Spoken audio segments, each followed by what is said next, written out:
సాయి స్వరూప seeds Shivani అనే variety అండి. Yerragondapalem area, పెద్ద పిఆర్సి దండ. రైతు పేరు వెంకటేశ్వర నాయక్, పుల్లల చెరువు మండలం.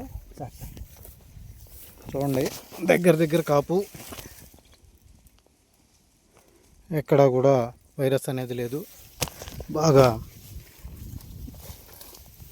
మంచి రంగు, ఆకర్షణీయమైన రంగు. తాల్ శాతం కూడా చాలా తక్కువ, ఎక్కడ కూడా బొబ్బర్ అనేది లేదు. గమనించండి, ఈ వెరైటీ అయితే అందరూ వేసుకోదగ్గ వెరైటీ.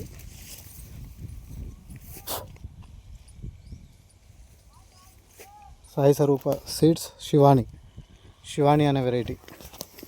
శివాని